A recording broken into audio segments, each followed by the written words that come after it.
So this is our session 4. Just a quick recap what we have done so far. The session 1 was the introduction, where we understood the importance of Bhagavad Gita, why over a time Bhagavad Gita remains one of the important scripture in our life, why it is called a life manual, what it does if we read Bhagavad Gita daily.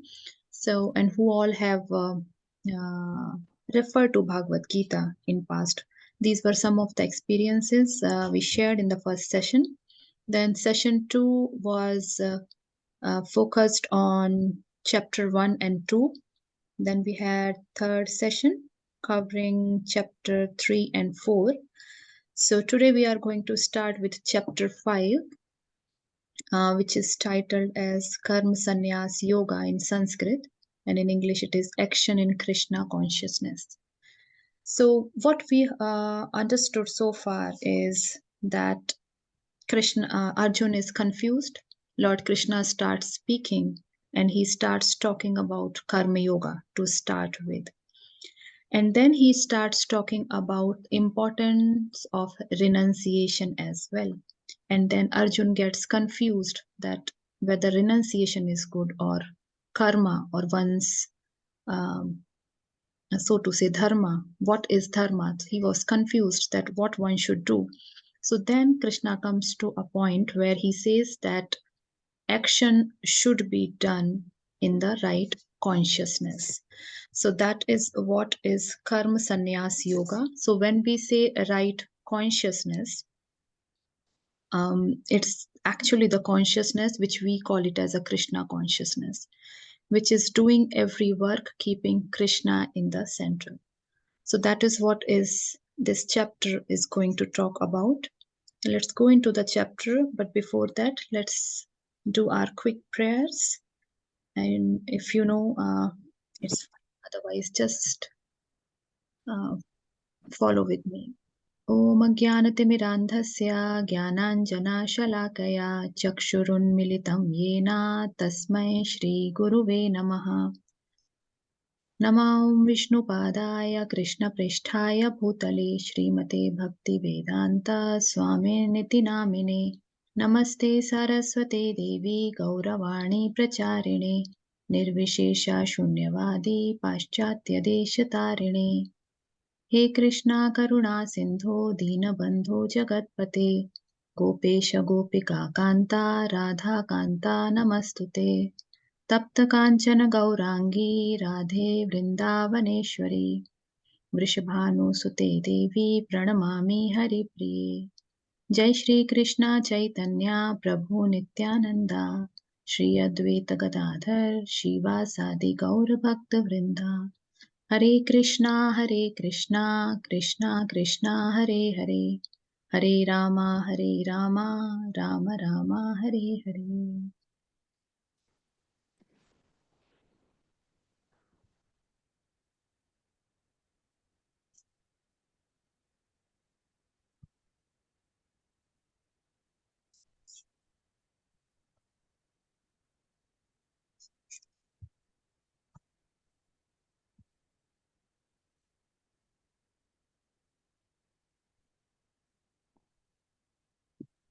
So the question which we heard before, when Arjun says that one place Krishna says that renunciation is important, another place he says that you have to do your karma.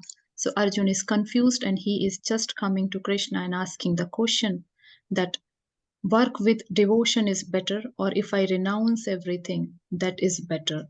So to answer that, Krishna says that both are good. So sometimes there is a lots of debate on this, that this yoga is better, the other way is better, and so there's no good or bad. Krishna says everything is good, but then he says that work in devotion is easier, and therefore it is better. Better for whom? Better for us, because we are living in the age of Kali Yuga, where there are so many obstacles in one's life. It is not that easy to follow the rigorous yoga process which was easier or which was more supported in previous yugas. So that's why if Krishna says that work in devotion is better, it's not that he's saying that this path is better, or so to say the devotion or bhakti yoga is better. He is not comparing one path with other. He is clearly saying that it is better for us because we are living in this age. So then now we'll go into the detail what and how it follows. So how one should work. So the right example here is if we have seen the leaf of the lotus leaf in the water, they have certain kind of a covering. So even if there is a lots of water, it doesn't stay or the leaf doesn't get wet, but it just remains like a waterproof coating and water just drips out very nicely from the leaf. So the crux is leaf remains unaffected even the leaf is in the water body. So that is how we should work.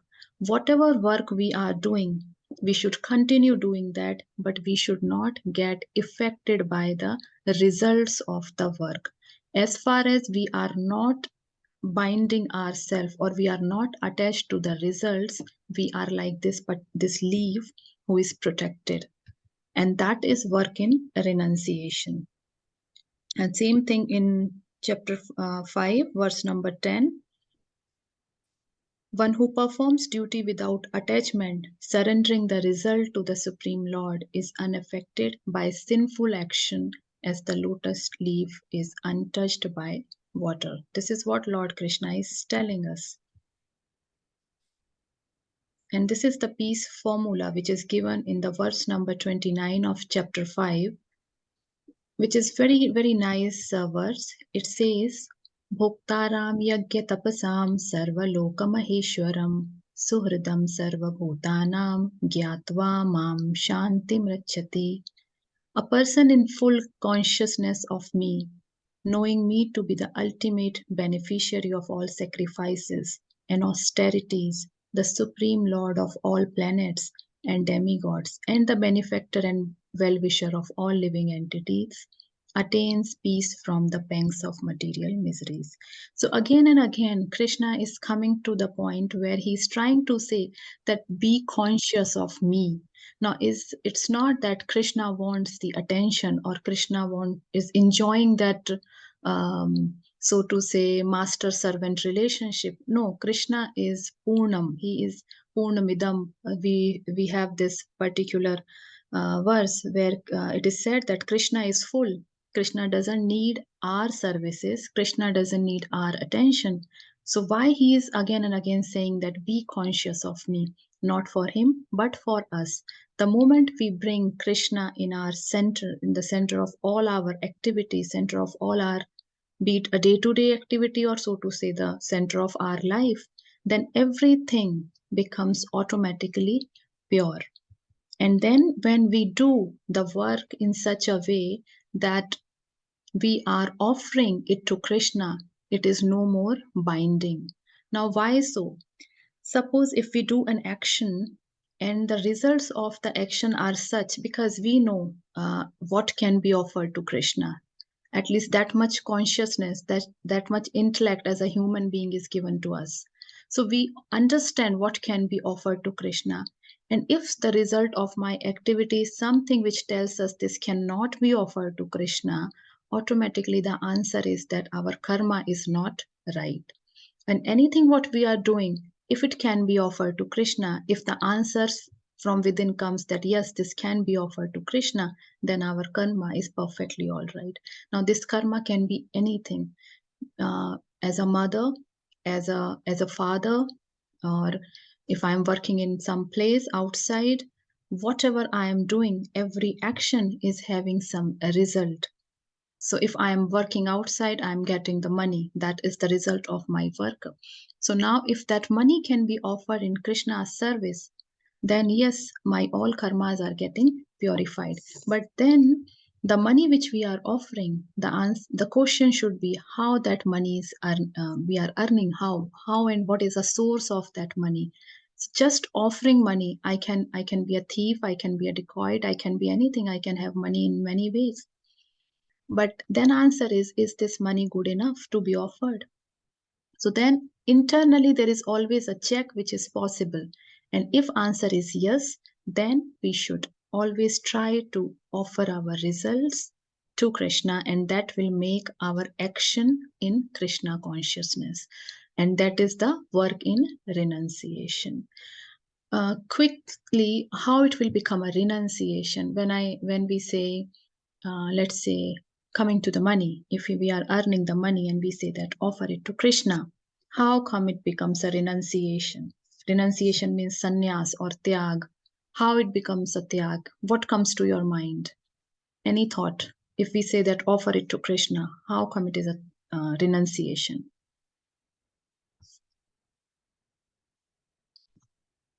Anything which comes to your mind, just to put it into a practical understanding, and we don't want it to be just a theoretical session.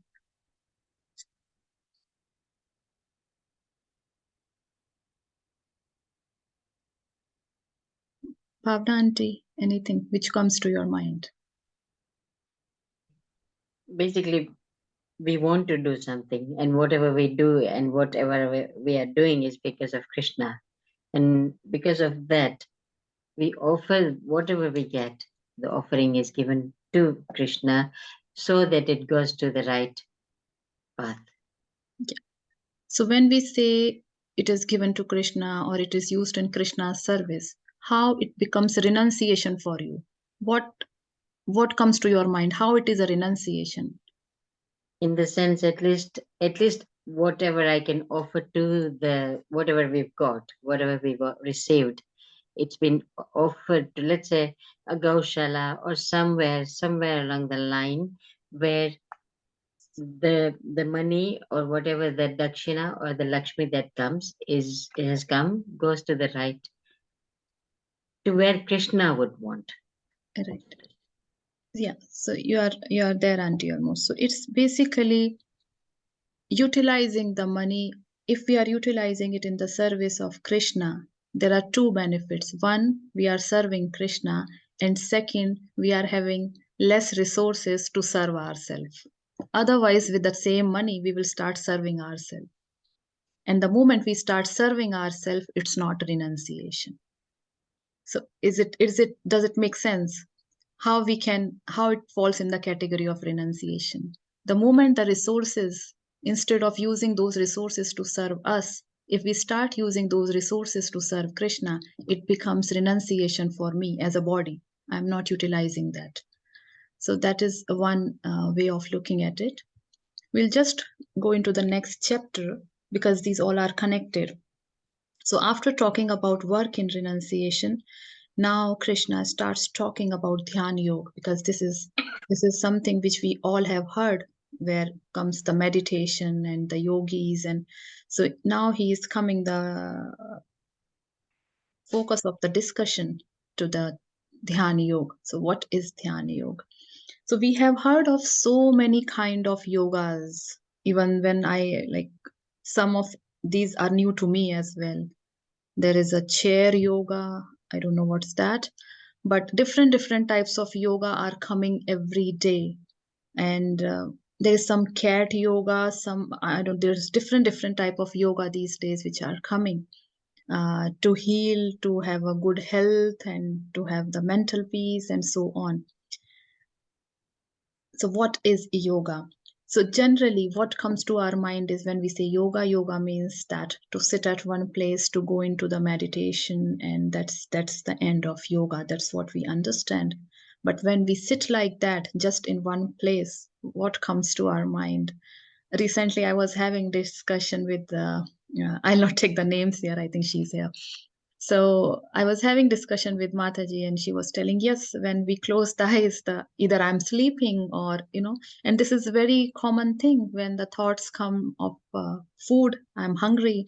So our mind is always occupied. It's easy to say that we are in a meditation, but our mind cannot be easily controlled. And this is what Arjun will actually tell later in this chapter. So these are common questions, that what is yoga? Is it a physical exercise? Which is up to an extent, yes, for everyone, because when it comes to yoga, the moment we start thinking of yoga, we can think of doing some exercise. Some people do claim, yes, we go into the higher trance, higher stage where we are able to separate from the body. That is also one of the experiences. And for some, it is typical austerity where they remain in particular posture, where they eat in a certain way, they live a certain kind of life. Or the most common one is doing the asanas and meditation. But actually, this is like we discussed before also, that what is yoga is basically it's the yoga, it's the Sanskrit word is yoga, which means the connection. It's connecting ourselves to the supreme self. So there are always two things. One is self and one is supreme self. In Sanskrit or Hindi, we can call it Atma and Paramatma. So basically, we are here, we are given this body, and inside us there is a jiva, which is Atma, and that Atma remains connected to the body until that Atma connects to the Paramatma. Until we have that connection established, we keep on identifying ourselves with the body. So when I say Nikunja, for me, Nikunja has these two eyes, one nose, these hands. So that's my understanding of myself, because soul identifies with the body. But the moment soul is linked to the super soul, that particular soul stops identifying with the body, but with the Supreme Lord. Now, this is just, we will not go into the detail, but because these topics are touched in the chapter 6, so we are just having a look at it, where Lord Krishna says actually that there are different kind of perfection one can have through Dhyana Yoga. Dhyana Yoga is typically the meditation we are talking of, and these are the 8 kind of siddhis. Siddhi is like perfection, and these are the power where one can have the power of anima, where he can become so small we can't even see. He can become a weightless, so light, like a balloon or lighter than that. Someone can become so heavy we can't even lift him or her. And then some gets the power where they can be anywhere, and then they have these are different things where they can actually control the material elements, which is very very powerful. It is called vashita, where they have the siddhi and they can actually control, because we are made up of 5 elements, so they can control everything and anyone. That's why we have the yogis who can actually read someone's mind, they can be inside someone and so on. So these are like different siddhis which are discussed in brief in this chapter. And who has the ultimate authority on Dhyana Yoga is always Patanjali. So, whatever kind of yogas are going on in this world today, actually, it comes from the Patanjali's Yoga Sutra, which is the essence of yoga, and now everything is it's derived from it. So when we say yoga, yoga has certain stages. We can't just jump to the meditation, which is another big, I would say, very big problem these days, that everywhere people just jump to the meditation. It sounds very easy, because what happens is when we go into meditation, or when we think we are into meditation, the first thing it does is it brings peace. It brings kind of a relaxing experience to the mind. The reason is simply because we try to close our senses. We stop feeding them external stimulus, and then we are just sitting and closing our eyes and trying to. So automatically our body is relaxed because we are sitting at one place. Our mind is not doing so many things which it is otherwise doing. So yes, we feel relaxed, but that feeling relaxed is not meditation, because meditation is a stage which is called dhyan. That is the in this letter, in this chart, if you see, it's the 7th stage of the yoga ladder. So until we do the first 6, we cannot reach to the dhyan stage. That is 7th, and above dhyan there is only one stage, which is samadhi. So this is how Patanjali has given the rules. So until we do yam, niyam, asan, pranayam, pratyahar and dharna, dhyan is not possible. Now quickly we'll just have a look at it. What is yama? Yama is basically It's no, no, no, what you cannot do. So until you have restricted life, it is not possible to progress on in the path of Dhyana Yoga. So yam means restrictions, having this, not doing this. It's like so many no's. So very basic are given here, which is like no violence, no lying, no theft, no sex, no hoarding, no meat eating, no intoxication. And this no list is very big actually. When we move one step above this yama, no, no, no comes the niyam. What needs to be done after listening, what should not be done. The next stage is what should be done. So then comes so many rules there where one has to have the high, very good cleanliness. The austerity level should be high. What you should eat, what you should read, what you should, whom you should talk. So many niyam are there. Until these are like rules that should be followed. So first we had no, then we have things to do, the actions. Once these two are done, the third stage comes is asana. After that starts the bodily asana, where which we see these days that we are sitting at one place, we are doing okay. That's like more of exercise, but for meditation we have to sit at one place and do so many. We have to focus. We should not move, and so many things are there. That's called asana. And after that, one has to control his energy level, because to maintain the energy level is very important. Otherwise we'll be sleepy. Definitely we'll be sleepy if we are sitting at one place. If our energy is flowing right, we won't be sleepy. So for that there is something called as pranayam. And after that comes pratyahar. Pratyahar is basically taking all the senses away from the external world, where we are not reacting to the external inputs. And then comes dharana, where you start concentrating on a particular object. So that's concentration has to be, there has to be a particular duration. On for that duration your concentration should be on that particular object. If we are able to do all these six things, and this is not just a one day activity, this is for entire life, or for the duration of practice. Whenever we are thinking that we want to do meditation, when we are able to do these six things properly, then only we can go into dhyan, which is meditation. That is where actual meditation starts. Otherwise we just sit by closing our eyes, thinking something and going here and there. And then comes samadhi.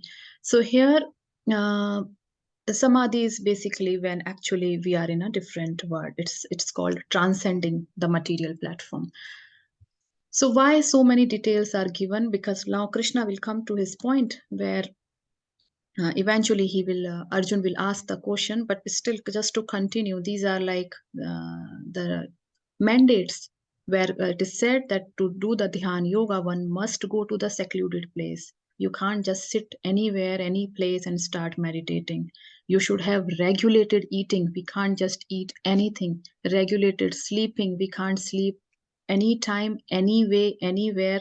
And recreation has to be controlled, which is sex life. And then the work, what kind of work we are doing. And yeah, it has to be complete celibacy, like said. And even the sitting, where in the secluded place, how one should sit, in what particular there is a description, even what kind of asana one can have while doing so it's called kushagras. Mat should be there, and your asana should not be very high from the floor, it should not be too low from the floor, and one should not have the material desires. Sounds very tough to me.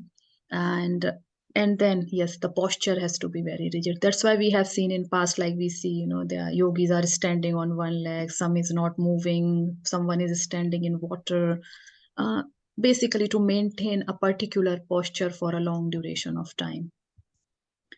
So this is all these all information is touched in the chapter 6. Now why this is important for us to, because we start doing meditation, we think yes, we are doing meditation, but when we read Bhagavad Gita, when we reach to chapter 6, we'll understand, we will have a checklist. Am I doing meditation actually? because Bhagavad Gita is a manual. It's given what needs to be done. So far, Krishna spoke, okay, Karma Yoga is there, Jnana Yoga is there, Ashtanga Yoga is there, and Bhakti Yoga is there. He explained Karma Yoga, and then he explained Ashtanga Yoga in chapter 6. When we will move ahead, Bhakti Yoga will come. So this is a very, open everything. So it's a nice picture where we can see, okay, we are jivas, living entities, and there is a supreme lord. He just imagine it's like a ladder, and these yogas are different steps of the ladder. So one is starting from karma yoga, and then one basically starts with karma kanda. So there is a difference between karma yoga and karma kanda. Karma kanda is when we do any work and the result, we desire for the result. Now it's not bad thing actually, so to say, because that's how our necessities are fulfilled. So even our Vedas, they are full of karma kandas. If you do this yagya, you will get this. There are so many putra kameshti yagya. You get a son, there you get a house, you get a good wife. So it is full of that. But everything falls under the category of karma kanda because the results we are getting for ourselves. And then when one starts linking every action for Krishna, the result for Krishna, it becomes actually Karma Yoga. So Karma Kanda progress to a stage of Karma Yoga. Then comes the stage of Jnana Yoga, where one actually start getting the knowledge of self and super self or supreme lord, and that is Jnana Yoga, which is the last section of Bhagavad Gita. So we will touch on that when we will be there. Right now we just saw Ashtanga Yoga, which is higher. It's called higher than Jnana Yoga because here one is trying to link through meditation. But on the top, Lord Krishna has placed Bhakti Yoga, which is link via devotion. It is now we'll just touch that. So what Krishna said in the chapter 6, he says, after listening so much about Ashtanga Yoga, Yam, Niyam, Asan, Pratyahar, Pranayam, Arjun is like, Krishna, I understood this is the thing, but for me this is impossible. I can't control my mind in this way. My mind it's easy to control wind, but not mind, the thoughts. I can't do that. Now, Arjun expressed his inability to do Dhyan Yoga in a different yoga, the yoga which actually supported, which has better facilities for spiritual progress, so to say. And Arjun is one of the purest soul. And he himself expressed that it is impossible for me. So it's like, a mirror for us, or uh, what is the possibility for us, or what gives us the impression that I can just jump into the meditation or dhyana yoga. It's having said that, it's not that dhyana yoga is impossible. It is, yes, because it is given, it is designed, it is possible, but it is possible for very, very controlled, so to say, mind.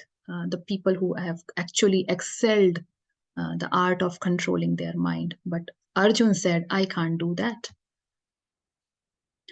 He says in the verse 34 of chapter 6, for the mind is restless, turbulent, obstinate, and very strong, O Krishna, and to subdue it, I think, is more difficult than controlling the wind. That was Arjun's statement. And then Krishna just gives a glimpse at the end of chapter 6. He will start talking about Bhakti Yoga from chapter 7, which is the next section. But here he just says at the end of chapter 6, Ki amongst all the yogis, the one who surrenders to me is my favorite. So he's talking about yogis right now. He's talking about the yoga, but he just tells who amongst the yogi is my favorite. This is another very nice picture. So this is like a typical staircase, which we just saw, Karma Khanda, Karma Yoga, and Dhyana Yoga, and Bhakti Yoga. And there is a lift. And lift is what? anything which comes to your mind. So much we have heard. Krishna is giving indications. He's not saying it directly as of now. He will say that. He will say at the end of chapter 9 and then at the end of chapter 18 clearly. But what comes to your mind when you see this picture? What is lift and what is a staircase? Lift is trying to get Karma to yoga. bhakti yoga quickly Yes. through meditation. We think that through meditation and prayers we can do that.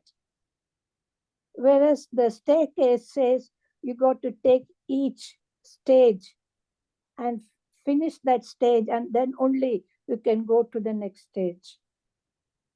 Yes, very rightly said, Malti Aunty. So that's what it is. This is what Krishna will conclude eventually. So either it's a choice basically. Either we can take staircase. Everyone has to go to the same destination. Choice is in our hand whether we want to take staircase or the lift. It's our choice. There is nothing wrong. Whatever we want to do. But personally, I would love to take lift if there is a lift. So what is lift representing here is bhakti yoga, because anyway the topmost yoga which Krishna says, he will say everywhere. So when, if we take bhakti yoga directly, which is possible, it's not a mandate that we have to go through karma kanda, karma yoga, jnana yoga, dhyana yoga, then only one can do bhakti yoga. No, it's not like that. Bhakti yoga has its own benefit that someone who is raw, who has not practiced any yoga, can directly jump to bhakti yoga. So it is very much possible, and one who takes the shelter of the devotion, he is like taking lift because he's not taking the steps. Or we can go to the path of karma yoga. We are purified now, we want to have the knowledge, we start into jnana yoga and then so on. So it's one's choice, but bhakti yoga represents, this lift represents bhakti yoga, because bhakti yoga is possible for everyone, and it doesn't have those restrictions which particularly like dhyana yoga has, that you have to be in the secluded place, you have to be like one of the mandate is you cannot live amongst people. Ideally it should be alone place, and you have to be celibate. So are we practicing celibacy? No, we all are grahasthas. How we can practice celibacy? And that's very important mandate. But for bhakti yoga there is no such rule. That's why it is easier, and that's what Krishna is trying to tell to Arjun. This is one verse from Srimad Bhagavatam, which says, whatever result was obtained in Satyug by meditation on Vishnu, in Treta Yug by performing sacrifices, and in Dwapar Yug by serving Lord's feet, can be obtained in Kali Yug simply by chanting Hari's names. So basically our yoga, they have its own influence on the kind of practices. So because in Satyug the duration of human life was much more than what it is today. So it was possible to do meditation for long years. In Puranas, if we refer, for years, for thousands of years, there are personality who meditated. So now we don't have that much support from life point of view, from the resources point of view, from environment point of view. So from Satya meditation, it is called age of meditation. Treta Yuga is called ages of yagyas. So much emphasis was on the yagyas. So many, even Lord Ram, when he came, he did Ashwamedh yagya, and all the kings in that time, they used to do different kind of yagyas, because now if we think that's not possible, because so much of resources are needed for those yagya which are not available, and so much of knowledge is needed to perform those kind of yagya. We don't have those kind of pandits or brahmins who knows these yagyas. So, but Treta Yuga was the age of yagyas. Dwapar Yuga is called the age of deity worship, where one was actually doing the Vigraha worship. So, in Krishna's time, we say that everyone, they had Lord Vishnu's deity and they were doing the Vigraha worship. Vigraha worship is coming to Kali Yuga as well, because Kali Yuga has just started. We are in the very early stage of Kali Yuga, but in a long run, even Vigraha worship or Archa Vigraha, it will be difficult because we are degrading day by day. And to do the Vigraha worship, there has to be a certain kind of support. So it is said that in Kali, the simplest or the possible way for one to elevate himself is chanting the names of Hari. Now, Hari represents Lord. You can have your own Lord's name. That's not what we are saying, that you have to chant Hari, but you can call your Lord Allah, or you can call him with whatever name you want. But in every culture, the prophets, whoever is coming, they are saying that chant the name of the Lord in this age, and that's the method in this particular age. So in Gaudiya Sampradaya, this is very famous. It's called Harir Naam Eva Kevalam. So this is like only the names of Lord can actually deliver you. But, And this, Mataji, yeah, when you say performing sacrifices, yeah, right? yeah. Oh, can you explain that? Yeah, so sacrifices means, Mataji, performing yagyas. Now, today also we do different kind of yagyas on a small level, different samskaras like Vivaha samskar, there is a yagya, or still we are doing the yagyas, but actually there are very higher level of sacrifices. So if we go into the Vedas, in earlier time, actually there was sacrifices where animal was sacrificed, like if we see Yeah. Ashwamedh Yagya, the horse is sacrificed. So many different kind of sacrifices were there. Now it was not a violence, of course, because these Brahmins, they were so trained. The animal whom they were offering, they were able to give them life back. Actually, we don't have that right now available.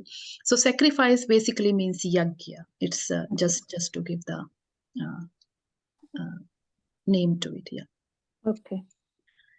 Okay, so this was the verse which I just told before. So in verse number 47 of chapter 6, Krishna says, Yoginam api sarvenam madgatena antaratmana shraddhavan bhajate yo mam same yukta tamo matah. Shraddhavan bhajate yo mam.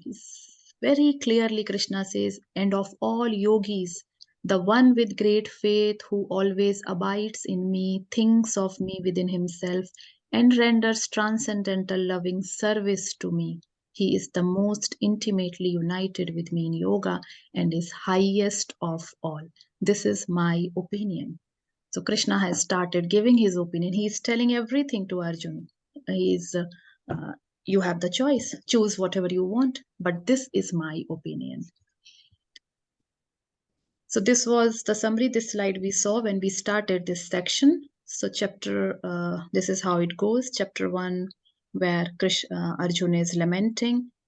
Chapter 6, he had the identity crisis, where he is thinking, I am doing this, I am killing, I am the one. And then he is confused about his karma, his duties. In chapter 3, Krishna starts talking about karma yoga. Then chapter 4, he starts talking about what is actually the knowledge, what you should know. Basically, you should know who is Atma, who is Paramatma. So he starts speaking on those lines. In chapter 5, he starts giving work in Krishna consciousness. So how you can have peace by applying this, whatever you are doing in a right way. And then he starts touching another yoga, which is Dhyana yoga. So this is where the first section of Bhagavad Gita ends. I'll think quickly I'll start the next section also today. Just give me a time, please.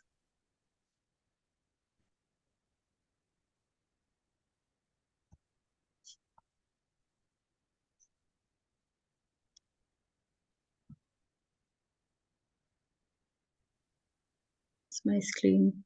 You can see my screen, I hope.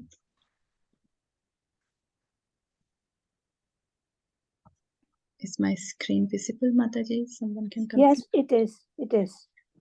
So now we are just entering into the next section. Why I'm just going into, because we started touching the topic of bhakti, and this is where the it's just a follow on. So let's see some part of it.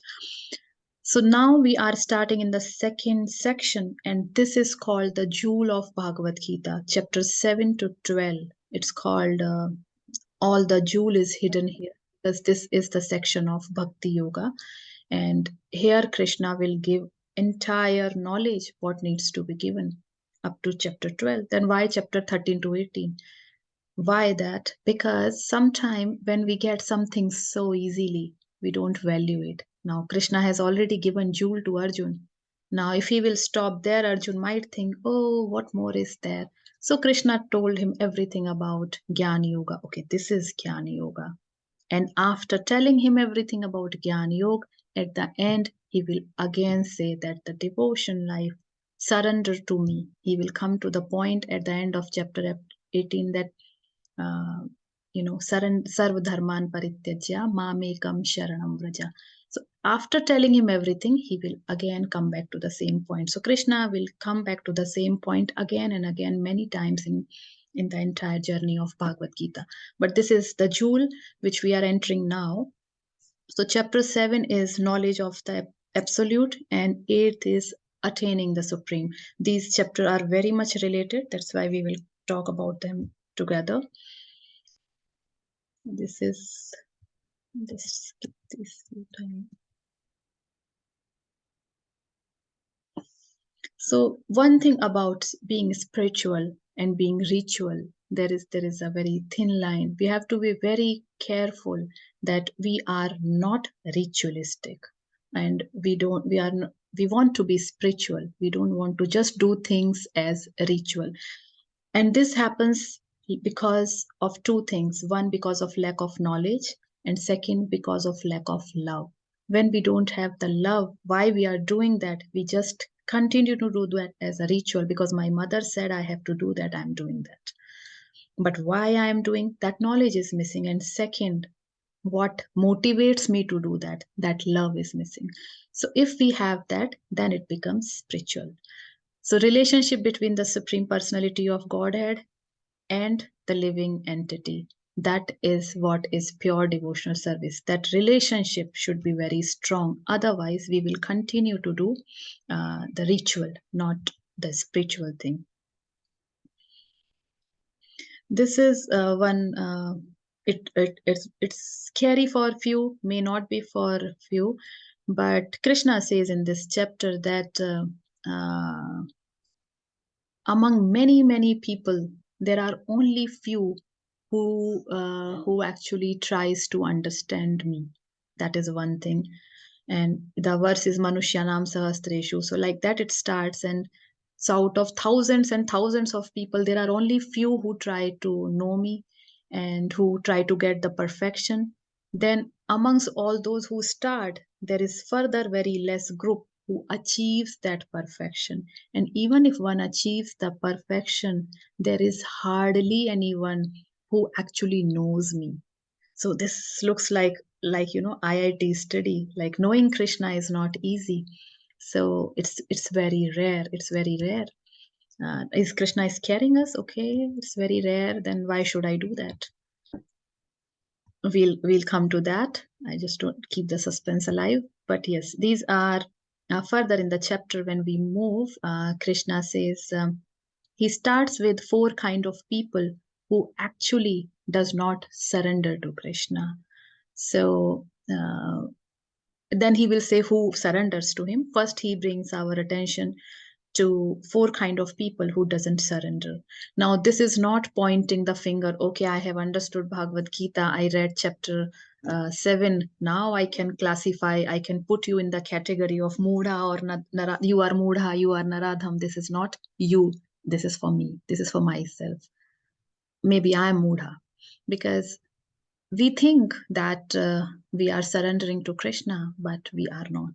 So this is for us. It's not pointing fingers, but Krishna is giving the definitions here that there are 4 kind of people. One is Mudha. Mudha means what? They are like donkeys. Mudha means stupid, or they don't have the intellect to understand why they are doing something. They just keep on doing the work, so hard work every day for whatever motivation, and for whatever earning or whatever they are doing, but they really doesn't know, they don't know what is the ultimate goal. And this is the category where most of us fall. At least I do fall in this category. I'm the biggest Mudha. And then the second category is Naradham, where at least with Mudha, the good thing is he is not having the knowledge. He doesn't have knowledge of Supreme at all. He thinks, okay, there is some God, fine, but he doesn't know much.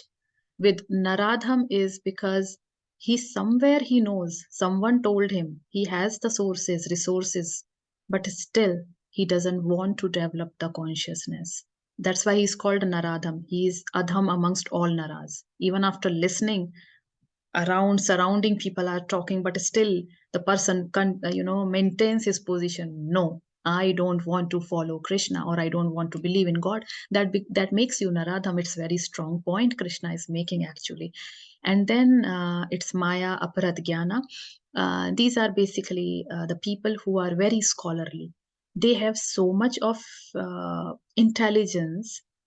It's not they are wise, but they have the intelligence that makes them think that my intelligence, if I am not able to understand Krishna with my intelligence, then Krishna is not there. So they believe totally in their intelligence. They don't understand that the intelligence is also given to them by Krishna, and what they put in the frame of intelligence is just a fraction of intelligence that is possible. They have not seen the bigger picture of intelligence. So these are generally, and that's why we see the more intelligent people like scientists or scholarly people, philosophers, they will do so much of research and investigation, but to come to the faith is not easy for them. And then comes Asur Bhavam. These are people who are basically demoniac by nature. So they are like generally in the mode of ignorance. Uh, they have the bad thought process at totally. So these are like four different kind of category of people who doesn't worship Krishna. And then Krishna says four kind of people who do worship me. So these are again the categories. So Krishna says Arth, Jigyasu, Artharthi, Jnani. So these four category he gives in the verse. So Arth is what? Who needs money. So these are the broad four category. And if we think that we are approaching Krishna, we might be falling in one of these category. So either we are in need of money or a kind of a resource. That is a very basic thing because of which we approach to Krishna. Krishna, I'm in a dire need of this. Then if one is in some kind of distress, so it's called Arth. He's suffering from any personal loss or any emotional loss or whatever kind of a distress, but this is material distress. Then one approaches Krishna. And then if someone is, then the another category is Jigyasu. Jigyasu means inquisitive. If you have basic this, like you all are in this meeting, probably you have that kind of at least inquiry to yourself. You wanted to have that some kind of desire to know more about Krishna, which is very rare in this world. Just to have, we want to know so many things. What is happening to the Pathan movie? What happened? Whether it is going to be launched or some song had a problem. What will happen? That inquisitiveness is also there, but that inquisitiveness is very common. We just want to know what is happening. But to be inquisitive about Lord, about Krishna is not very common in this yuga. But yes, the people do, if they have, they will approach. And then one who actually seek the knowledge, they are called Jnani.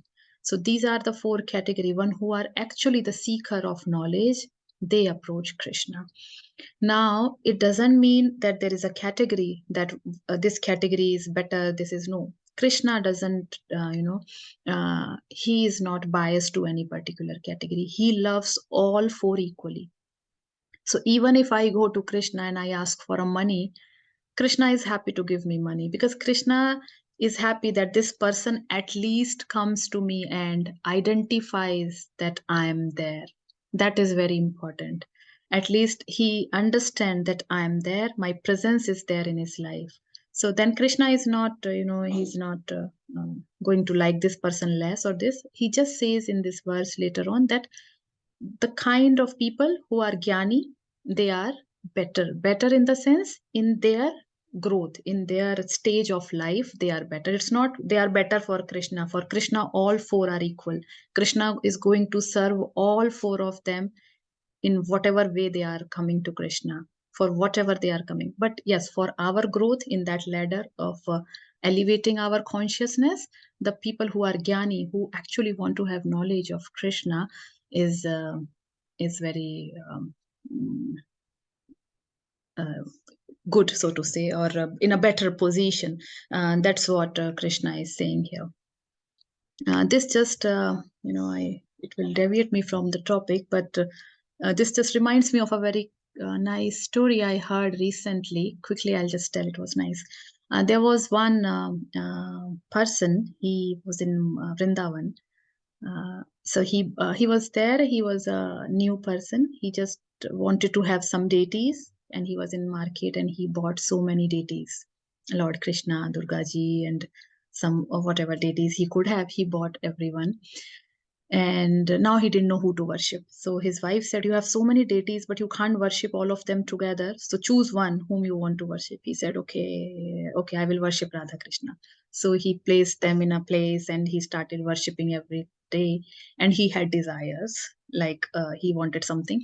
So he was every day asking for the same thing, but he was not getting. Krishna was not giving him for a long time.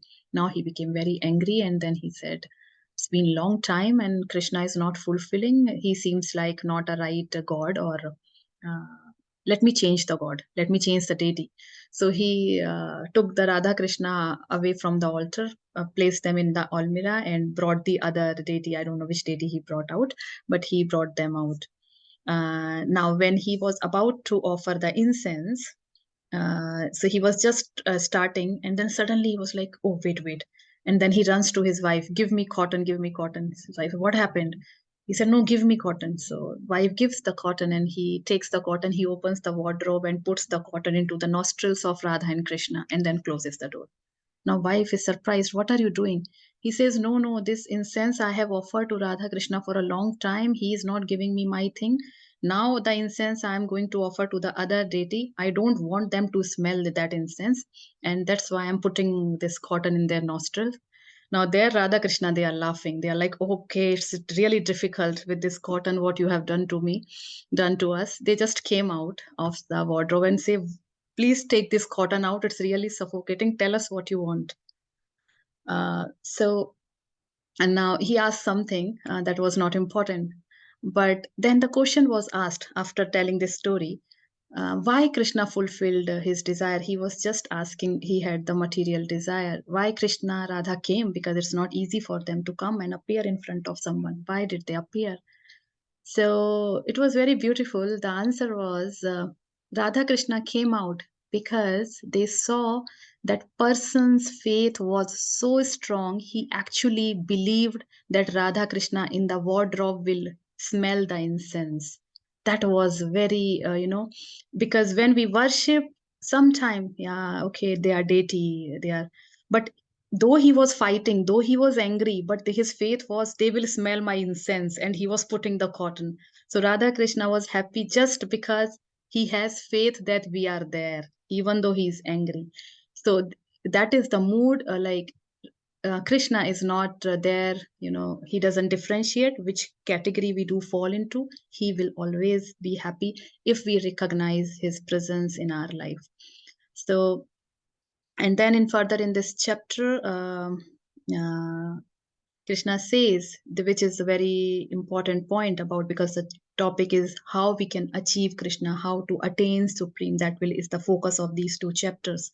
So he says, at the time of death, if whatever is our consciousness, that place we will achieve, or that body we will achieve. So whatever one is thinking of at the time of death, that body one is bound to get. So if you are thinking about Krishna, you will actually get, it's called Swarupa. You can get Swarupa of Krishna. Of course, we are not becoming Krishna, but we are going to Vaikuntha. We are going to Golok Vrindavan, where Krishna is there, and we are there in his Swarupa serving him. So the consciousness at the time of death decides our destiny. whether we are going to transcend this material world, or we are going to come back to this material world in a particular kind of a body. So that is what the example is given in the previous slide. These are the exalted personality like Haridas Thakur, where he was chanting 192 rounds of Hare Krishna Mahamantra daily, which is practically 22 hours of chanting every day. So he chanted 22 hours every day throughout his life. That was his bhakti. So Lord Chaitanya himself came when he was leaving his body. Bhishma Pitama, Lord Krishna was sitting beside Bhishma Pitama. Even in the this cornermost picture, it's a picture of a person named Ajamil. He was very sinful, but somehow at the time of his death, he called his son Narayan, because he named his son Narayan. So he was calling him, but because he took the name of Narayan, which is very difficult at the time of death, there were Yamdutas who were there to pick him up, but immediately Devdutas come and they said, you can't take his body because he's chanting the name of Lord.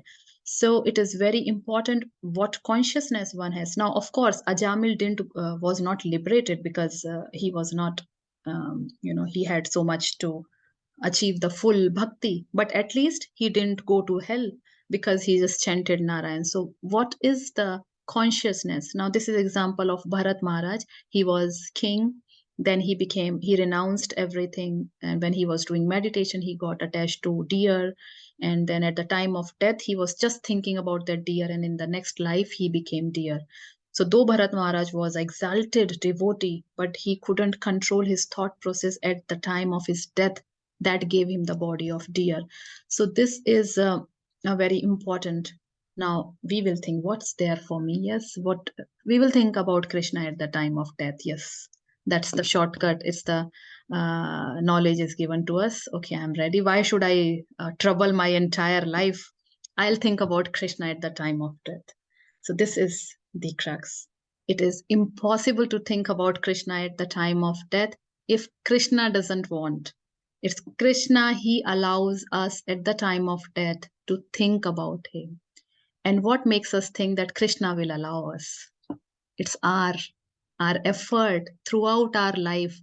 Krishna is watching our every moment. He is seeing us.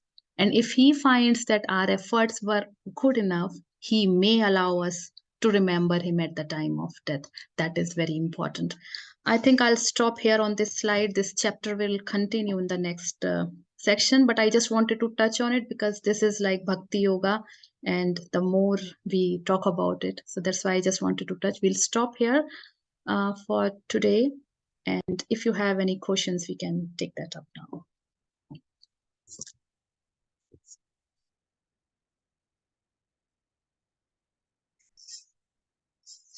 Mataji, this is one question I have that is related to the story that you told. It just kept me thinking. So in that you have mentioned that that person was actually worshipping Krishna, but whatever was his desire, it did not get fulfilled. So many times it happens to us also. Sometimes it will be small, sometimes it's very serious, very important. We really long for it, but it will not happen. And if we are lucky, we'll get to know later that okay, it was whatever didn't happen was good for us. But sometimes some questions are unanswered and we are still upset about it. So in such a situation, even though we are chanting, even though we are worshipping, how do we do it with faith? How do we do it with a conviction that definitely whatever is happening is because of Krishna's mercy only? Like, we will not get that at that time. We'll actually be so upset that we might actually be angry on him, and we don't know why we are chanting also. So in such cases, how do we keep going? Yes, Mataji, very Yes, good I question also and have the common. same Everyone can question. relate to this. Yes. Uh, so to say that Krishna is always walking with us. And even in Vishnu Sahasranam, this verse come at the end. It comes, I take care of what you have, and I'll give you what you don't have. So Krishna promised that as well. But then we think he's not giving me. I'm asking for it for a long time. Krishna gives us what he feels is right for us. Many times we ask so many things which we really don't understand. Is it going to be good for me or not in a long run? But Krishna understands and he decides if this is good for me, he will give it to us. Having said that, many times some calamity in personal life, something which is too much, loss of a loved one, how you can think Krishna is doing that, thinking it is good for me. So these challenges will come, and these challenges actually came in the life of all the devotees, be it Pandavas. uh, Pandava's life was full of these challenges. Arjun and Krishna was always with Arjun, walking with Arjun, but they were always suffering. They were given, they were out of their kingdom. They lived in forest, and the wife was disrobed, and then they fought. They struggled entire life. So was it Krishna was not with them? Krishna was with them. They were getting suffering, but then very beautiful. It's something which can motivate us. If you have time, Mataji, read Kunti Maharani's prayer in Srimad Bhagavatam. Kunti Maharani says that Krishna, give me more suffering so that I am able to remember you.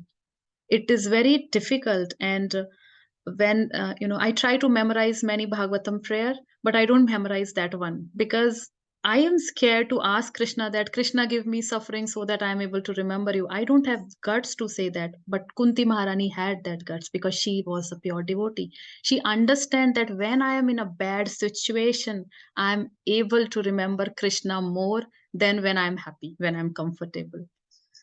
So it is like an opportunity Krishna is throwing us whenever there are challenges to remember him. We are fortunate if we are able to remember him. So it's like an opportunity Krishna is giving. If he will fulfill our desire like this, I want this, then shorter the window to remember him. If he's taking more time, he's giving us a larger window to remember him. So it's an opportunity, it's a challenge, but every time when we are going through that phase, we have to remind ourselves of Kunti Maharani. She says, give me suffering. So of course I'm scared to say that. I don't ask Krishna for suffering, but yes, devotees have done that. So Krishna gives us what can bring us closer to him. For the devotees, yes. For the non devotees, it's karmic reaction, karma and reaction cycle.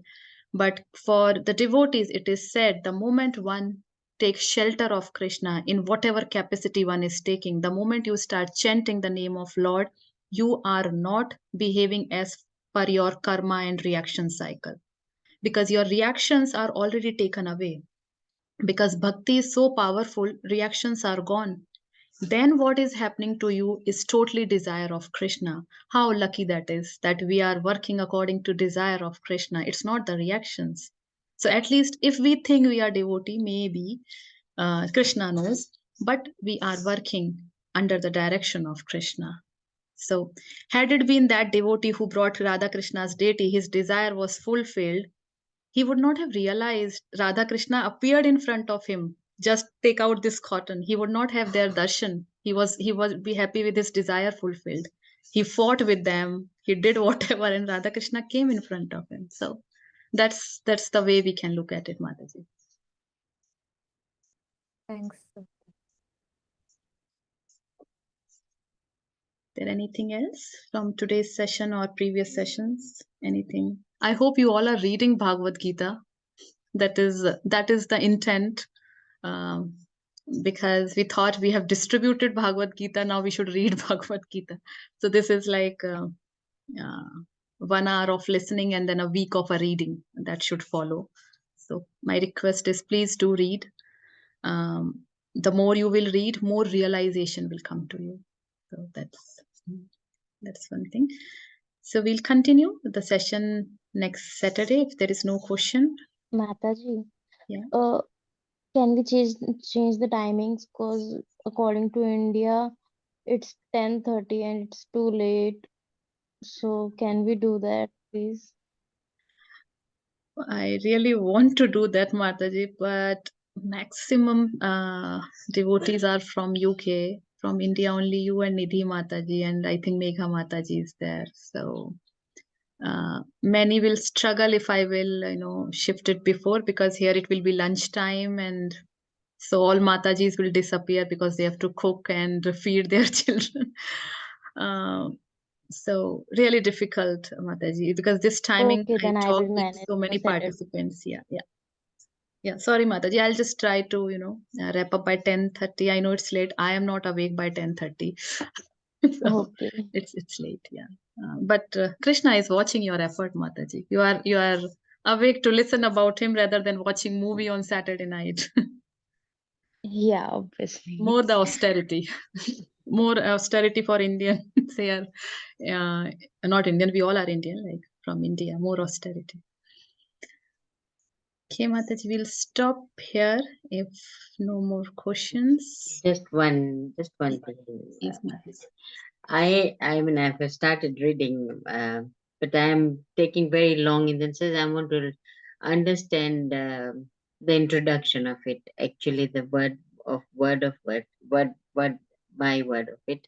So is it okay? So I should not rush. That's what I want to do. It's No, it's fine. It's fine. Just read. Reading is important that you are reading. It's not that, Bhagavad Gita is waiting. Okay. yeah. My Guru Maharaj says, don't starve your beads, japa beads. Mm. So the addition to that, I said, don't starve our scriptures. They are just lying in the bookshelves, and they should not starve. They want our eyes. The speed is okay. Whatever works for you. So we'll stop now.